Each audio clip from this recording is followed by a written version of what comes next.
el Señor nos bendiga y hoy es el día especial para alabar y glorificar el nombre del Señor. Día que hizo el Señor para que hoy levantemos su nombre y declaremos cuán grande es Él en medio de todas las cosas. Todo lo que existe fue creado por Él y para Él. Así que lo invito en esta mañana, ahí de donde usted está, a levantarse y a declarar cuán grande es el nombre del Señor. Así es, Señor, te bendecimos en esta mañana. Señor mi Dios, al contemplar los cielos, el firmamento y las estrellas, al oír tu voz en los potentes truenos y ver brillar al sol en su cenit. Mi corazón entona la canción, cuán grande es Él, cuán grande es Él. Mi corazón entona la canción, cuán grande es Él, cuán grande es Él. Al recorrer los montes y los valles y ver las bellas flores al pasar, al escuchar el canto de las aves y el murmurar del claro manantial. Mi corazón entona la canción, cuán grande es Él, cuán grande es Él.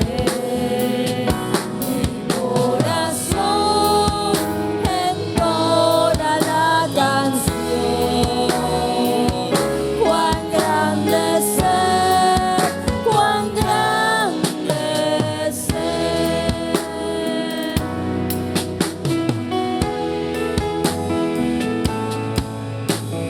Cuán grande es tu nombre, Señor. Lo declaramos así.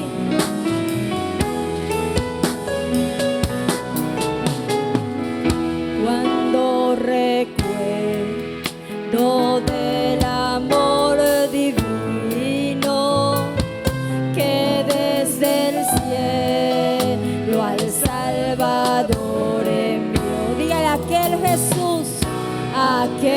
Jesús que por salvarme vino y en una cruz sufrió y por mí murió. Mi corazón entona la canción, cuán grande es Él, cuán grande es Él. Mi corazón entona la canción, cuán grande es Él, cuán grande es Él. Cuando el Señor me llame a su presencia, al dulce hogar, al cielo de esplendor, le adoraré, cantando la grandeza de su poder y su infinito amor. Mi corazón entona la canción.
cuán grande es Él.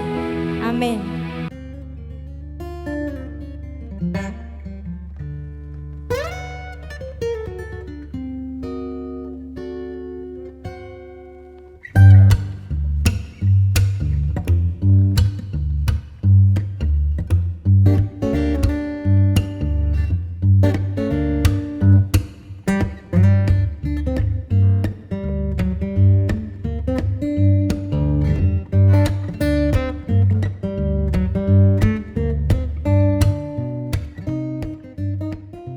Bendiciones para todos.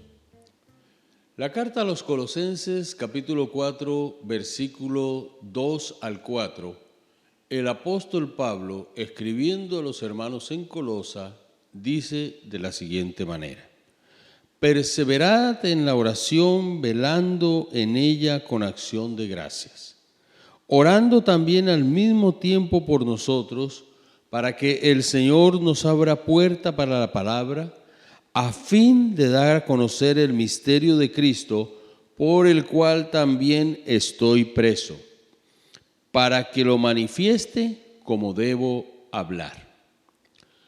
El tema para el día de hoy: la oración en el evangelismo.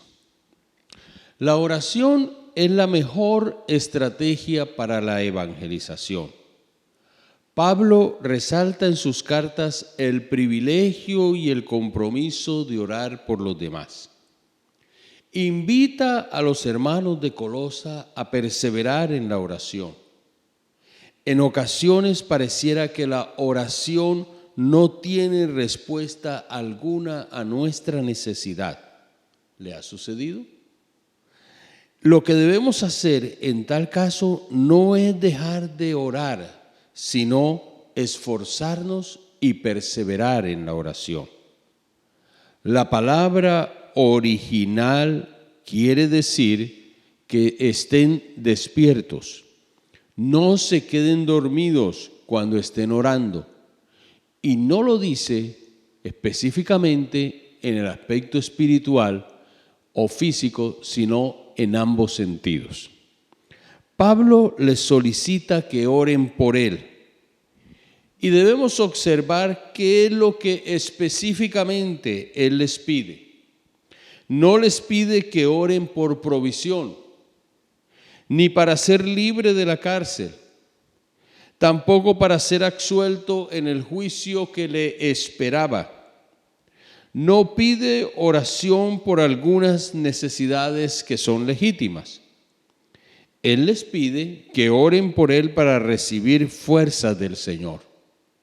Qué importante es cuando nosotros sabemos que alguien está viviendo momentos difíciles y podemos doblar nuestras rodillas ante el Padre Celestial para pedir que las fuerzas del Señor le acompañen a nuestro hermano.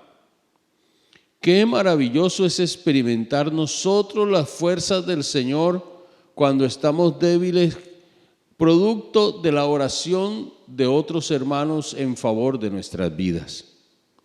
Y Pablo además les está pidiendo que oren por puerta abierta para la palabra, a fin de dar o a fin de realizar la tarea de dar a conocer el misterio oculto, es decir, Cristo.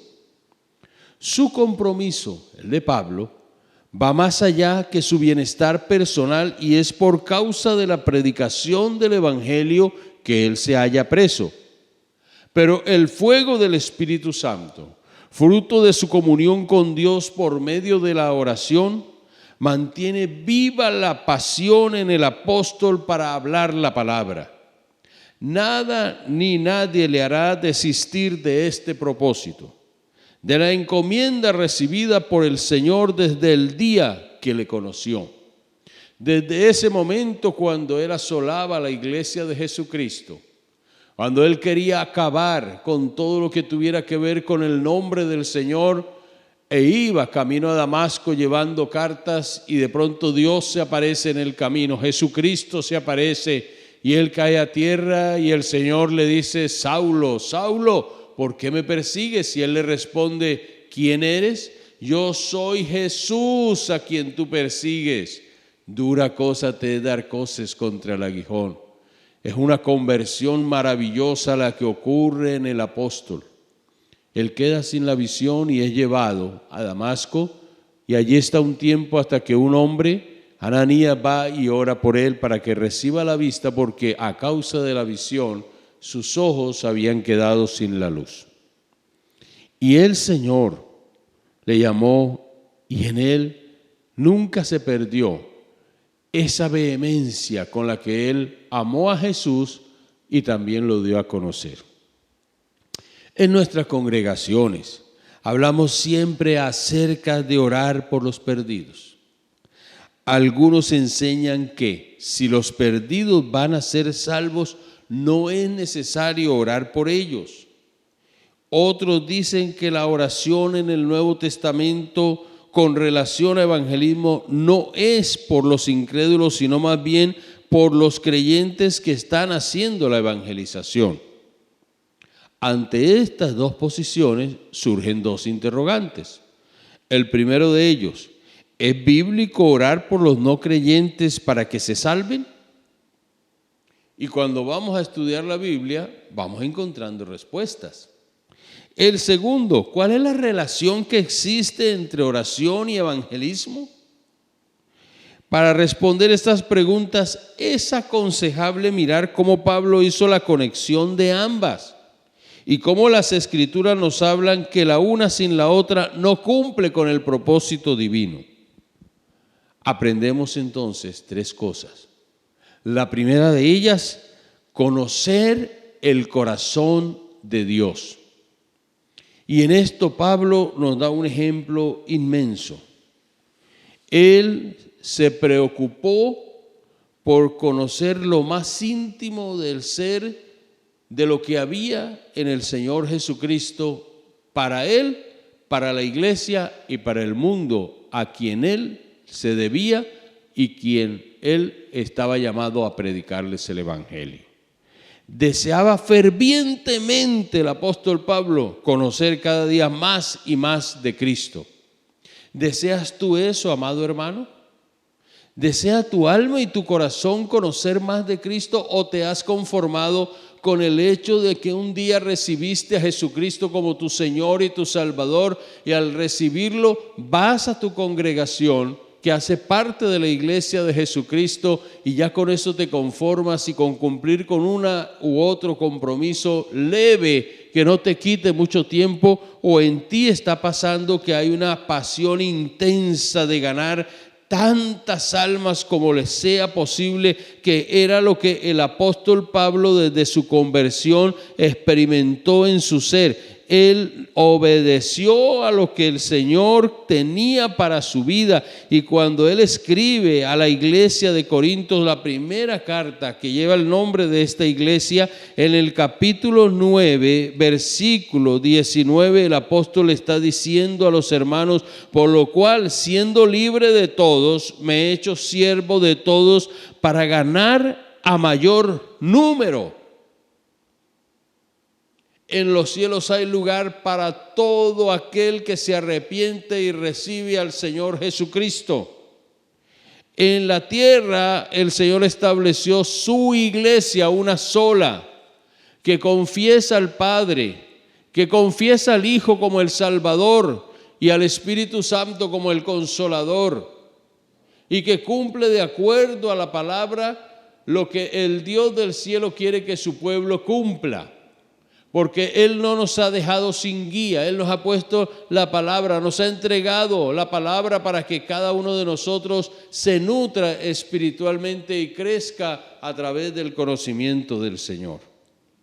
Y la mejor manera para obtener pasión por aquellas personas que no conocen de Cristo, para llevarles el evangelio, es pasar tiempo en la presencia de Dios, escuchando el corazón de Dios. Hermano que me escuchas, ¿pasas tiempo en la presencia del Señor buscando su rostro y preguntándole al Señor: ¿qué quieres que yo haga? ¿Cómo quieres que haga la tarea? Señor, dame amor para poder llevar el evangelio. Movilízame tú, Señor. Pues Pablo conocía cuál era su misión, porque Pablo, aparte del día de su conversión, se mantuvo allí en esa intimidad, en el secreto con el Señor. Él entendió que su ministerio no era para el pueblo judío. Su ministerio y el llamado que el apóstol Pablo recibió de parte del Señor, de acuerdo a lo que en el libro de Hechos y en muchas otras de las cartas encontramos, es que Pablo testifica que él fue enviado a los gentiles.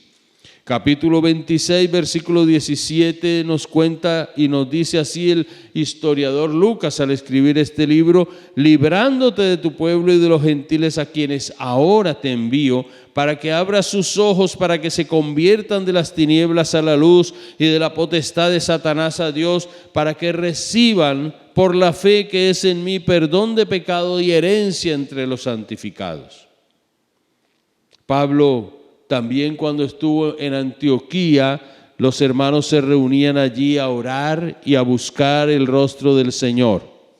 Y es tan hermosa la forma como la palabra nos habla aquí, que nos dice en el versículo 1 del capítulo 13 del libro de Hechos, que había entonces en la iglesia que estaba en Antioquía profetas y maestros. Estaba Bernabé, estaba Simón, el que se llamaba Niger, estaba Lucio de Cirene, estaba Manaén, el que se había creado junto con Herodes el tetrarca, y Saulo. Y lo que sigue es grande. Ministrando estos al Señor y ayunando, dijo el Espíritu Santo: apartarme a Bernabé y a Saulo para la obra a que los he llamado. Y es cuando la iglesia le da libertad al Espíritu Santo, que Él puede hablar con claridad, y Él tiene libertad cuando el corazón de nosotros se deja ministrar por el Señor, pero también ministra el corazón de Dios en alabanza y en adoración, en una entrega absoluta y sin reserva de lo que nosotros somos y de lo que queremos y de lo que el Señor quiere hacer para con la vida de cada uno de nosotros. Cuando el Señor llamó a David, que era un hombre conforme a su corazón, especificó el por qué lo decía, y él dice: porque este hombre hace lo que yo mando que se haga, lo que yo quiero, hará siempre lo que yo diga. Aún David falló, pecó como todos los humanos, fue perdonado por Dios, pero Dios nunca dejó de decir que era conforme a su corazón. La iglesia conforme al corazón de Dios es una iglesia que camina en santidad, pero también camina en obediencia. Y es una iglesia que al caminar en obediencia da fruto. Y los mayores frutos que nosotros damos es seguir marchando en un mundo lleno de tinieblas y de maldad, en un mundo donde la iglesia está clamando y orando y trayendo a pecadores a los pies de Cristo. Característica principal de la iglesia cuando empezó en el libro de los Hechos es que la iglesia dedicó tiempo a orar, pero la evidencia de que estaban llenos del Espíritu Santo era que la palabra se esparcía por todas partes. Es que ellos llegaron a cumplir lo que el Señor les estableció. Cuando alguien dice que está lleno del Espíritu Santo y no gana almas, debe revisar este pensamiento, porque seguramente hay algo que no está bien. Una persona llena del Espíritu Santo siente dolor en su corazón por los demás. Una persona llena del Espíritu Santo conoce su misión. Una persona llena del Espíritu Santo quiere lo que Dios quiere, y Dios quiere que todos sean salvos. Cuando Pablo escribe en su primera carta a Timoteo, el capítulo 2, versículo 4, dice que es un deseo de Dios que todos sean salvos y vengan al conocimiento de la verdad. No hay una cosa peor para el ser humano que estar en ignorancia. Cuando tú no conoces algo acerca de lo que te están hablando, tú te sientes perdido.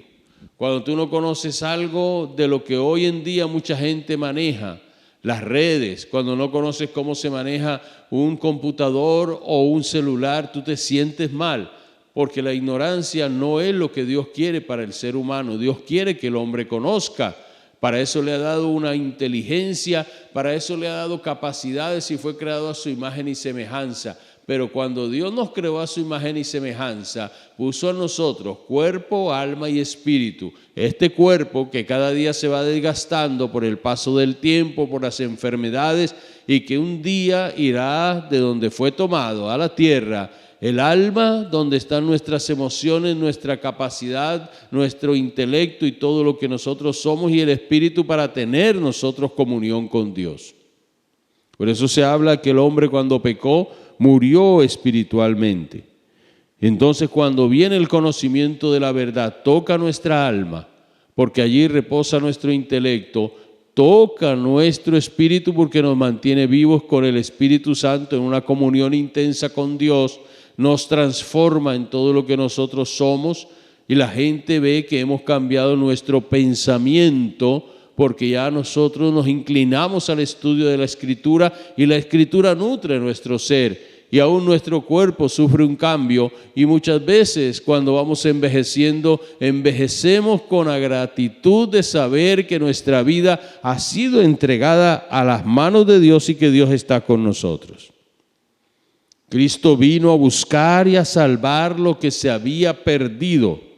Lo enseñó Lucas en el capítulo 19, verso 10, que estas fueron sus palabras, las de Cristo. El hombre sin el Señor está perdido, extraviado de las cosas de Dios. Corre muchos riesgos, muchos peligros. A veces se deja guiar por un ciego y si un ciego guía a otro ciego, ambos caerán en un hoyo, lo dice la Escritura. Un hombre que no tiene a Cristo y busca la orientación de otro que no tenga a Cristo, seguramente podrá tener un consejo que le ayude momentáneamente, podrá tener alguna orientación, pero cuando nosotros venimos al dador de la vida, al que nos fabricó, al que nos hizo y le buscamos con todo nuestro ser, nuestra vida sí tiene un derrotero seguro. Nuestra vida encuentra ese vacío existencial es lleno por la persona de Jesucristo y esa trascendencia de nuestra vida se vuelve real porque ya sabemos que no pertenecemos a esta tierra, sino que le pertenecemos al Señor. Amigo, Cristo te ama. La salvación es eterna y solo está en Cristo. No podemos encontrarla en ningún otro lugar. El único que murió por causa de nuestros pecados, que resucitó al tercer día y que está a la diestra del Padre es Jesucristo. El único que derramó sangre preciosa, santo. Aquel que nos ama profundamente se llama Jesucristo y lo hizo para que tus pecados y mis pecados fuesen borrados y que conociéramos su nombre, nos arrepintiéramos de nuestra vida pecaminosa y nos convirtiéramos a Él y empezáramos a vivir santa y piadosamente como la Escritura lo dice. Por eso, hermano, cuando pasamos de esta eternidad, de esta tierra a la eternidad, cuando nuestra vida termina aquí, como hijos de Dios, teniendo a Jesucristo en nuestro corazón, manteniéndonos fieles a Él, vamos a disfrutar de su presencia eternamente y para siempre. Pero amigo que me escuchas, quiero decirte que el destino de los que no son creyentes, el destino eterno es terrible, porque la eternidad se vive de dos maneras, con Cristo en el corazón, lo cual es la paz total, la eternidad, el disfrutar de su presencia total y saber cómo fuimos conocidos y que nuestro nombre está escrito en el libro de la vida. O pasar a la eternidad sin Cristo es ir a un lugar de tormentos. El libro de Lucas, capítulo 16, versículo 23, nos enseña a nosotros una parábola que es muy importante acerca de dos personas que pasaron de esta vida terrenal a la eternidad. El uno se perdió porque era un rico que puso su mirada y su corazón en la avaricia y en las riquezas y no buscó a Dios. No pasó a la condenación por ser rico, sino porque no buscó a Dios. Pero hubo otro que era pobre y su corazón sí había estado conectado con el Señor, había vivido para el Señor y esta parábola lo ilustra muy bien. Y este fue a un lugar de descanso. Escuchemos entonces lo que Lucas nos enseña aquí, de acuerdo a la enseñanza de Jesús. Y en el Hades, ¿quién estaba en el Hades? El rico alzó sus ojos, estando en tormentos, y vio de lejos a Abraham y a Lázaro, que era el pobre, que había muerto también en su seno. Todas las cosas de este mundo pasarán, pero el que obedece la palabra del Señor permanece para siempre. Y nada de este mundo va a traer total felicidad al ser humano. No te va a dar la seguridad que tú necesitas. Hay gente que tiene todo en este mundo y no tiene la salvación ni la paz. Y hay gente que puede no tenerlo, y al no tener esas riquezas y al no tener todas las cosas que otros tienen, viven en paz porque su vida se ha entregado a Jesucristo y viven con el Señor eternamente aquí en la tierra. Empieza nuestra eternidad y van a ir al lugar, y vamos a ir al lugar que el Señor ha preparado para nosotros. Ese lugar, para aquellos que mueren sin Cristo, es de tormento. Y Lucas, en el capítulo 13 del Evangelio que lleva su nombre, en el versículo 28 nos está diciendo que ese lugar también es un lugar de llanto y donde estará el crujir de dientes. Y dice así: que cuando veáis a Abraham, a Isaac y a Jacob y a todos los profetas en el reino de Dios, y vosotros estéis excluidos. ¿Quiénes son vosotros? ¿Los de aquella época? Sí, pero también aquellos que, habiendo tenido la oportunidad de conocer al Señor, no lo hicieron. Mateo, en el capítulo 25, uno de los sermones más largos que se considera que Jesús predicó, en el versículo 46 de este capítulo 25, dice que los que pasan a la eternidad sin el Señor, irán estos al castigo eterno y los justos a la vida eterna. Entonces Pablo, en medio de esa limitación física, porque estaba impedido para movilizarse de un lugar a otro, cuando escribe a los colosenses, les dice que oren por él para que tenga puertas abiertas. Hermanos, ¿qué son puertas abiertas? Son oportunidades para predicar a Cristo. ¿Tú oras por puertas abiertas para ti? Cuando te levantas, cada día, cuando empieza un mes, cuando empiezas un año, le estás diciendo al Señor: Señor, yo quiero puertas abiertas, oportunidades para presentar el Evangelio. Y qué importante es la oración, porque la oración te puede llevar a ti a lugares que tú no pensabas ir, que no esperabas encontrar para llevar el nombre de Jesucristo. Pablo sabía que estaba enfrentándose a poderes de las tinieblas, hermanos. Cuando hablamos de evangelizar, cuando hablamos de llevar el nombre de Jesucristo a personas que no le conocen, nosotros nos estamos enfrentando al enemigo mismo. Y por eso debemos orar específicamente cuando oramos por puertas abiertas. Tome el nombre de varias personas, anótelos. Ore específicamente por esas personas que no conocen a Cristo, y le voy a decir por qué. Aquellos que no conocen a Cristo están atados por el pecado. Están atados, muchos de ellos, por demonios que los han tenido esclavizados al vicio, a lo que no agrada al Señor. Tienen el entendimiento entenebrecido por causa de haberse alejado o no estar cerca del Señor y practicar la maldad y el pecado. Viven en tinieblas. Es el reino de las tinieblas, el mundo, y lo que el Satanás mantiene a la gente allí deleitándose en una y otra cosa. Ese es el mundo, el reino de las tinieblas. Tú y yo estamos en el reino de la luz, estamos en una batalla, estamos en una guerra. Esto no se libra, esta batalla no podemos salir a ella en nuestras fuerzas, sino en el poder del Espíritu Santo. Nosotros necesitamos orar específicamente por las ataduras y los principados y demonios que operan en cada país y en cada ciudad. Cada congregación en sus ministerios de intercesores y oración deben estar constantemente vigilando y preguntándole al Señor y orando y viendo los resultados que nosotros tenemos. Hay gobernantes que han atado a nuestro país y a nuestras ciudades porque han hecho pacto con las tinieblas, porque han hecho pacto con el mundo de Satanás, con el mundo de la ceguera espiritual.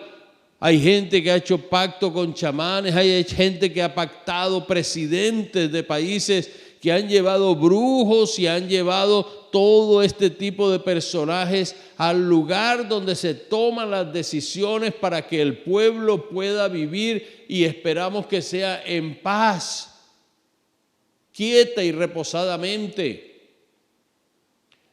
Hay pactos que se han hecho, hay lugares donde los brujos y hechiceros se han reunido para orar en contra del evangelio, en contra del pueblo del Señor. Hay gente que está pidiendo para que muchos líderes caigan, o el líder o los líderes cristianos vengan a pique, para que los pastores se desanimen, para que no sigamos adelante. Entonces nosotros tenemos también que estar atentos a todas estas cosas. En cada país hay un principado que puede ser de narcotráfico, de violencia, de mentiras, de orgullo, de blasfemias. Hay lugares donde la gente se ha dedicado, y pueblos enteros que están pactados por los brujos y los hechiceros, y nosotros necesitamos llevar el evangelio de Jesucristo a esos lugares, a esas personas, porque no hay poder de las tinieblas que pueda aguantar ni resistir el poder del evangelio de nuestro Señor Jesucristo. Jesucristo es todo poder. No me avergüenzo del evangelio, es poder de Dios, y nosotros tenemos que estar en intensa oración por nuestras ciudades, por nuestras personas, por quienes están al frente de cada país, de cada gobernación, de cada alcaldía, por los que están como delegados en las asambleas departamentales, por aquellos que están como concejales, por cada persona que está en un municipio, en una vereda, en un corregimiento, para que el evangelio de Cristo ilumine sus vidas y ellos puedan cambiar. Por los congresistas de nuestro país tenemos que estar en constante oración. Por aquellos que se reúnen y dictan leyes y pasan decretos. Por los programas de reformas. Por esos proyectos que afectan al pueblo o lo puedan llegar a beneficiar.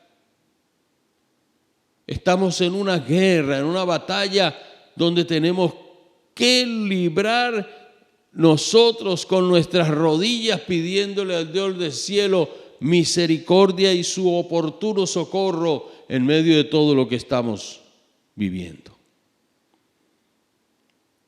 Orar por puertas abiertas y orar con compasión. Y la compasión no es lástima. Con compasión, con dolor desgarrador, que es ese dolor que Jesús experimentó cuando vio al pueblo como ovejas que estaban desamparadas y no tenían pastor. Mateo capítulo 9, versículo 36. Cuando nosotros sentimos eso, nuestra vida no puede estar tranquila. Cuando tú sientes compasión por alguien, no estás tranquilo. Si tú ves una persona que está sumida en la drogadicción y sientes compasión por esa persona, Dios no te va a dejar quieto, tu corazón no puede estar tranquilo cuando tú sabes que hay gente que está muriendo por causa del SIDA, necesitan escuchar la palabra, no puedes estar tranquilo, hay compasión, hay dolor por ellos. Cuando uno ve que los hogares se están acabando, se están destruyendo, cuando oímos de la violencia intrafamiliar, cuando vemos todo lo que está sucediendo, cuando vemos la gente que se mueve desesperadamente, que hace cosas que no pensamos que puedan hacer, usted empieza a orar, yo empiezo a orar y el Espíritu de Dios nos invade y debe llenarnos de compasión, porque nada puede rescatar a las almas de esa situación, nada puede restaurar totalmente una familia, un hogar, a menos que se entreguen a Jesucristo. Es el único mensaje que puede transformar vidas, el evangelio. La evangelización. Tenemos que orar por aquellos que no conocen al Señor, y es verdad que en el Nuevo Testamento solamente hay 3 textos que hablan de orar por los no cristianos. Está Romanos 10:1, donde Pablo oraba para que todo Israel fuera salvo. Está Primera de Timoteo, el capítulo 2, versículo 1 al 8, donde Pablo expresa una y otra vez que él desea que todos vengan al conocimiento del Señor. Está aquí el libro de los Hechos, capítulo 26, versículo 29, cuando encontramos que el Señor le dice a Pablo para qué lo ha llamado, lo ha enviado a los gentiles, y se ora por aquellas personas que no tienen al Señor. Tenemos que ser perseverantes, como el apóstol le estaba diciendo a la iglesia de Colosas. No desmayes. Si llevas mucho tiempo clamándole al Señor por una persona, por una familia, por una ciudad, no desmayes, síguelo haciendo. Que la obra no es de nosotros, la obra la hace el Señor, pero el Señor está buscando intercesores, gente que esté en la brecha, intercediendo entre el pueblo y Él, para Él poder hacer la obra y manifestarse. Es duro cuando el Señor anhela que alguien se ponga en la brecha, que ore constantemente y no lo hace. Entonces Él dice: busqué entre ustedes quien estuviera. Mira, qué dolor, qué amor tan grande el de Dios, pero qué dolor no encontrar a alguien que estuviera en la brecha, que se pusiera allí para poder hacer la obra que el Señor quería que se hiciera. En tercer lugar, la oración en el evangelismo nos lleva a nosotros a comprender, como ya lo hemos aprendido en estos días, que hay que orar por los obreros. Las mies, las almas son del Padre. Jesús dijo: orad a mi Padre que envíe obreros a sus mies, porque la mies es mucha, pero los obreros son pocos. Y Dios quiere levantar hombres y mujeres. No necesariamente que salgan para un pastorado, levantar evangelistas todos los días, pero sí quiere levantar a su pueblo, que haya obreros, que haya gente disponible y dispuesta para hacer el trabajo, para no dejar perder una sola persona. Dios quiere despertar en nosotros el espíritu para que la misión se lleve a cabo, la tarea de la gran comisión. Dios quiere que tú puedas llegar a ser uno de ellos.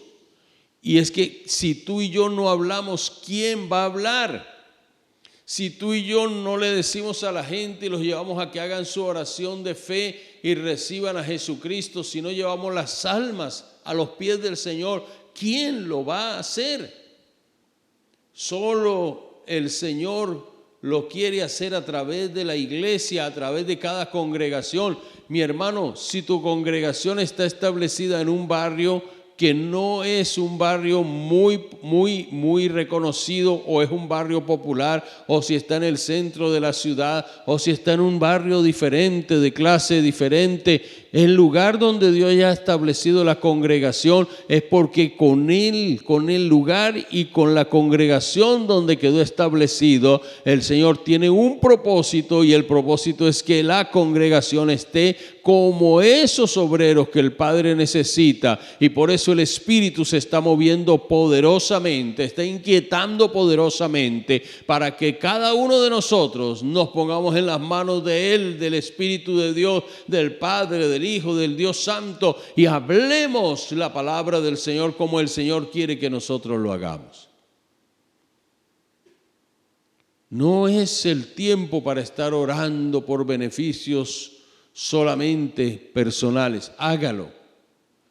Pero la prioridad de nuestras peticiones es: Señor, envía obreros a las mies. Señor, mira a las personas cómo están sin ti. Señor, mira mi ciudad. Señor, mira mi pueblo. Señor, mira mi país cómo está viviendo. Porque nosotros también debemos orar, escúchalo bien, por protección para aquellos que se han levantado a predicar el evangelio. Todo aquel que está predicando el evangelio es un blanco perfecto de Satanás, y el enemigo sabe cuánto daño hace el evangelio al reino de las tinieblas cuando se predica con todo el deseo, con todas las ganas y con toda la guianza del Espíritu Santo, cuando se predica una palabra que no está adulterada, sino la palabra que es como la leche pura que puede alimentar el alma de aquellos que están sedientos, que necesitan la nutrición espiritual de parte de Dios.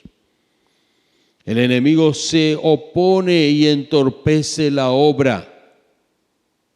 El enemigo quiere frenar la obra del Señor. El enemigo quiere torpedear todo el funcionamiento de las iglesias. Necesitamos sanidad en nuestras congregaciones, necesitamos sanidad en el cuerpo pastoral, necesitamos sanidad en nuestros líderes para que podamos vivir tranquilamente, para no dar tropiezo ni lugar, no ser tropiezo a los nuevos y a la gente que no conoce del Señor, pero también, mis queridos hermanos, para que tú y yo podamos ver cómo la palabra de Dios corre con toda libertad y el Espíritu Santo se mueve.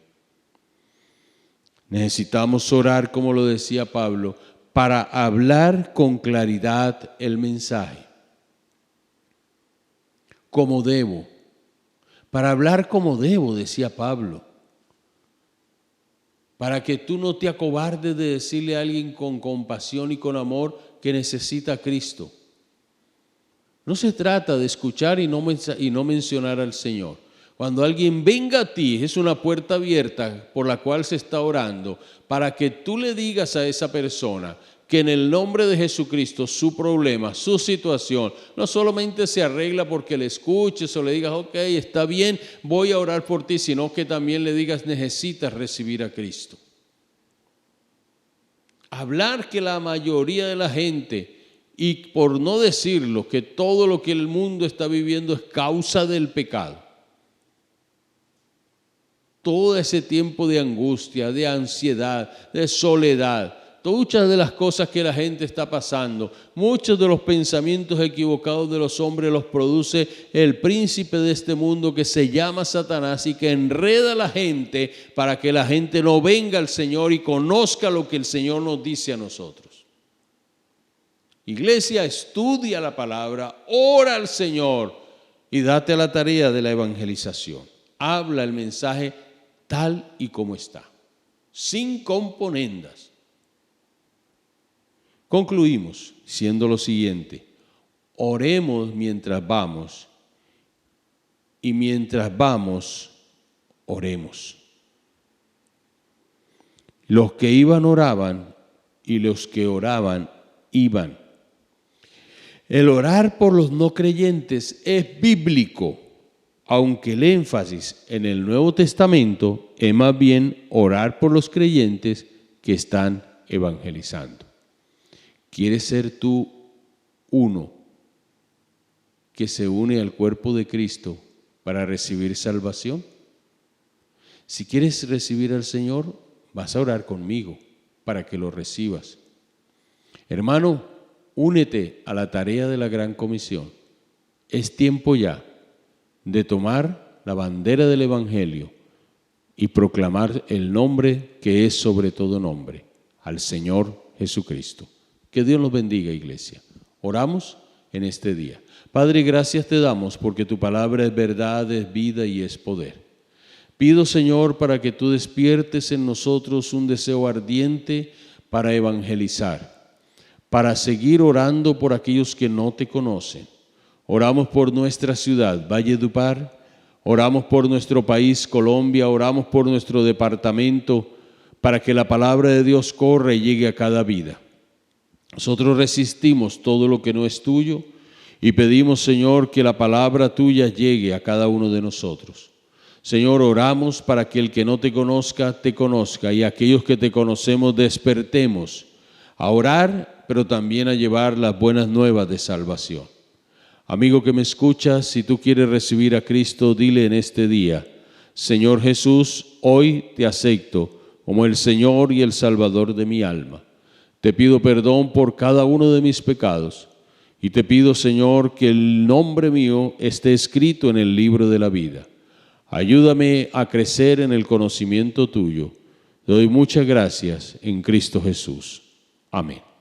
Que Dios te bendiga, que Dios te guarde y que Dios te use. Si hiciste esta oración de fe, comunícate al teléfono que aparece en pantalla. Bendiciones.